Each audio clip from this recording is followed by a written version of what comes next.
Hello, my fellow Earth Angels. Cue the move-in montage, and while that's playing, I thought I'd do a little mental health update, a little vibe check.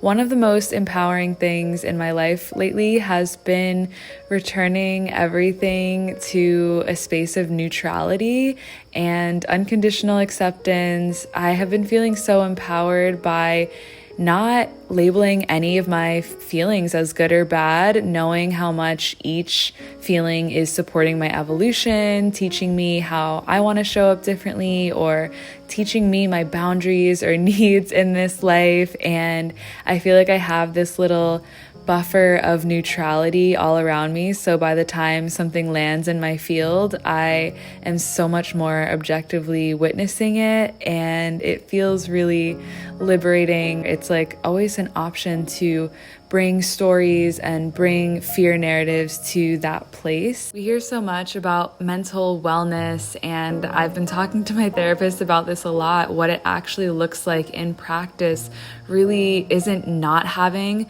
those fears come up. It isn't not having anxiety. It's just about how you respond to that anxiety and how you bring yourself back to a calm nervous system. But anyway, let's get into the video. I have moved once again. I find myself in a new abode, and I don't frequently film moving vlogs because if you've noticed on my channel, about every 3 to 6 months I move to a new place, and I've gotten a lot of comments about this or just questions. Why do I do this? And I'm here to answer that for you today. It's because I don't know where exactly I want to live, and so I am very spontaneous about my home. I have only lived in places where a room just opened up in a friend's house, or someone needed me to water their plants and feed their cats while they were gone. Just completely word of mouth. Right now I just moved into the house that my friend Reese lives in because this room opened up next to hers, and this is the last place that I will be living before I leave the country for a year of travels. And my intention in those travels is to figure out where I actually belong geographically on this earth. I'm going through Asia, through Japan, visiting my family there, to South America and visiting my family there and making other stops along the way. But I just don't quite know exactly where I belong on this earth, and I'm extremely open. So yeah, I haven't signed a 1-year lease in the past 2 years, and I enjoy this lifestyle. I choose this lifestyle even though it is really ungrounding, and I almost feel this shame every time I turn on the camera and I'm in a completely new setting.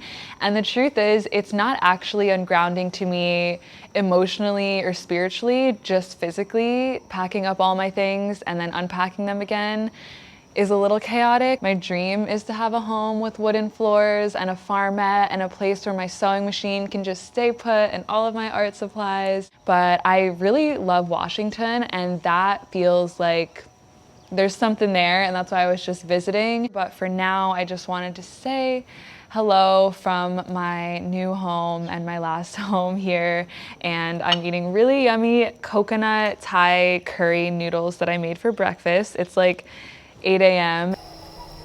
I feel like I'm finally joining the rest of the world in having a nice warm beverage to drink in the morning. I don't drink this every day, but it's hojicha tea powder, which is a very mildly caffeinated green tea that is charcoal roasted. It's naturally lightly sweet, and it's so yummy. So please join me for a day of settling in and being productive in little ways.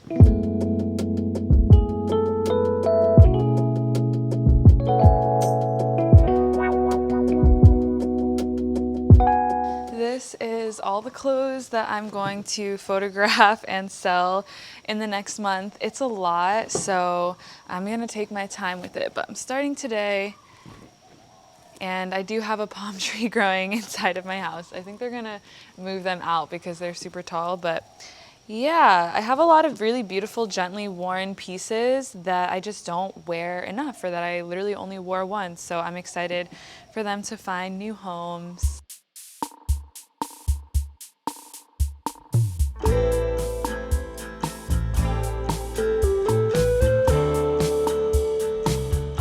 slowly showing you the space as I do different things around it. It's kind of just like an apartment, but it has this nice nook, and I decided to make it into a sewing room of sorts, and I have some alterations I want to do today. So I made this really sweet skirt a few weeks ago, and the top as well, which didn't come out good. I'm gonna redo that. It sits really low on the waistband, so I'm just going to put a new piece of elastic in here, do some seam ripping and tighten it up. And then the bigger project for today is this shirt. I wanna make it into this kind of deal, add some elastic around the bottom, shorten the sleeves and add elastic in the sleeves and make them poofy. So I'm really excited. I know that I'll get so much more wear out of this if I alter it, and it was handmade. I don't feel super bad about cutting this one up just because it'll get so much more life. So yes, let's get into it. My mom was a seamstress. If you didn't know, I grew up with like tons of sewing machines in my home. She sewed costumes for a traveling theater group, and then she sewed awnings. She just sewed wherever she could get work, really. She actually never taught me. I think I was too impatient to learn when I was younger. We did tiny little projects together, but I really started to get into sewing in my adulthood, and just realizing the luxury of knowing how to do this trade and make your own clothes. And I just really want to make so much more of my own clothes. Over the next few weeks, just making a little capsule collection of pieces that I really love. There is poison in everything now, our clothes, our toilet paper, our tampons, and I just want to make my own stuff, make my own fibers and fabrics as well one day. Pulling this bad boy out, gonna put a new one in, and then just sew her back up. Very simple.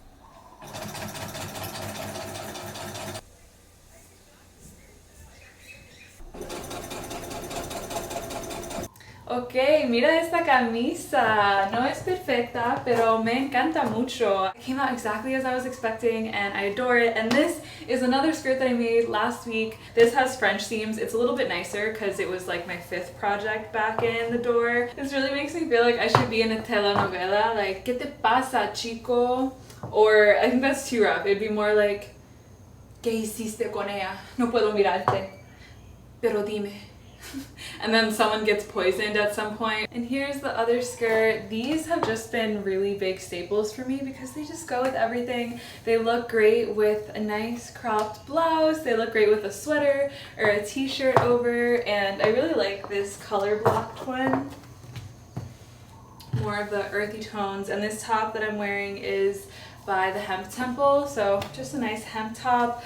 I just love having natural fibers on me. I figured I would show you my ceramic projects that I made last month, starting with this plate and bowl, which I have to be honest, they didn't glaze how I expected them to. Ceramics teaches you so much about non-attachment because everything can go wrong at every second. Things can go perfectly when you're building something and then explode in the kiln, or not glaze how you want them to. So Exhibit A, I really love organic plates and things, vessels to eat out of, and so I might try to re-glaze and refire these, but they got pretty toasty. I will still use them, but the thing about having unglazed ceramics is that they're porous and you can't actually eat out of them. They're not food safe, and I really want to eat salads out of this, so we'll see. Okay, these bowls I feel like I'm most proud of. They're little nesting bowls. They just fit right into each other, and the glaze came out really nice. And I love the speckled colors. They do kind of look like dog bowls, but I'm okay with that. Maybe I will give them to my dog one day, but I think that they're really nice for macro bowls. This is the piece that I'm least proud of. It's this mug. I love the shape of it, but I just don't love how the glaze turned out. It got kind of splotchy in some areas, so I'm going to recreate this and just make it all cobalt blue because I think it would be so cute, and I love the shape. The pieces that I'm most proud of are these cups with this beautiful seafoam color.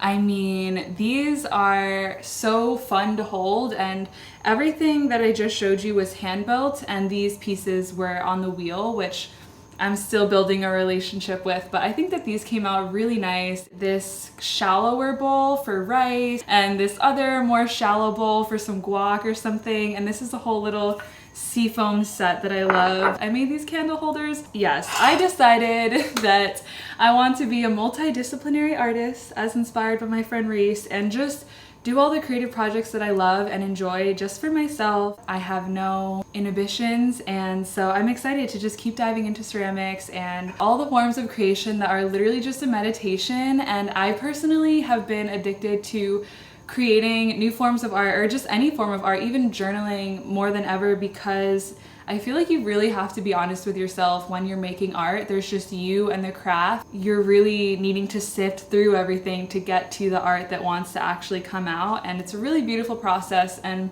every time I would go to the ceramic studio, I would leave feeling really exhausted because it's so emotional, and I did feel like so many things were being released just in 3 hours of me like carving a bowl. It's so wild.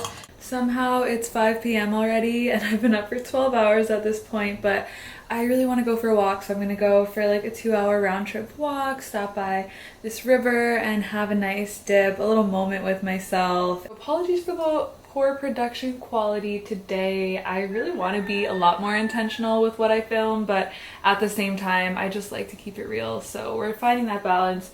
Anyway, I'm ready to get out of the house.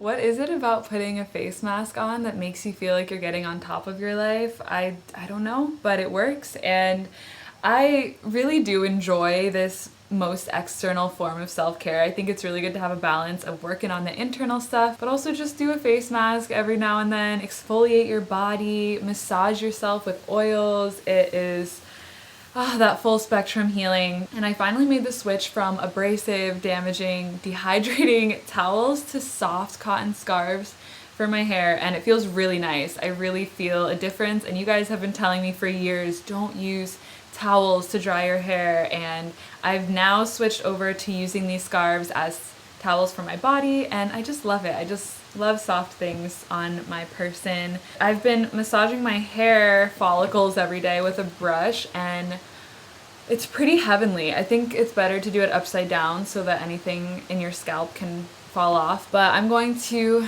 do my nighttime routine. I've really been taking care of myself at night because I've been having really intense dreams, trigger warning, about assault, like 3 to 4 nights in a row, these really intense dreams where I don't even want to say what is happening, and it's so horrifying and scary, and I've felt my paranoia around men increase because of it, and I'm just like, how do I protect myself? How do I defend myself if anything happens? And I think that that's necessary, and it's a very collective fear, like the fear of men. I laugh because I'm uncomfortable. I think that it's necessary at times, but then it's also not necessary at other times, and I'm really trying to find the balance of when my mind does have to go there and when it doesn't.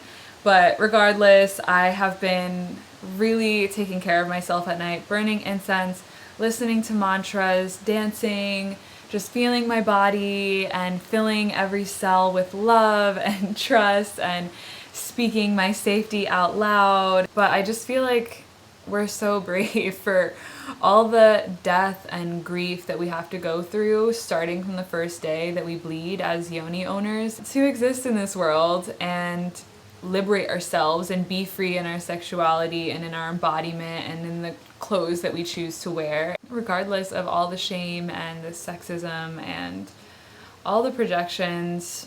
I'm kind of tired. I'm bleeding right now, so I'm extra sensitive, and I'm just like, I want to create a portal where people can go to be safe, to be who they are. I guess that portal for now is my meditation, slowly anchoring that into the world. But I'm gonna wash this off my face and end the video here. Thank you so much for hanging out with me on this random day. I appreciate your soul just growing alongside mine for however long that you've been watching me. I've met so many cuties lately who are just so warm, and I just want to be your best friends, and I am so grateful for this community. It like makes me want to cry because I feel like my soul genuinely knows and understands your soul so fully, and when we meet up, we're just hugging and holding hands and already homies, and it's the best feeling, and it really gives me hope in this world, and this channel has continually given me hope for the world. Just seeing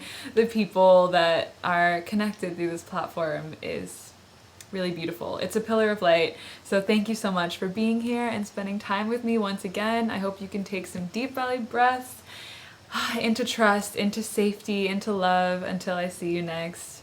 Bye.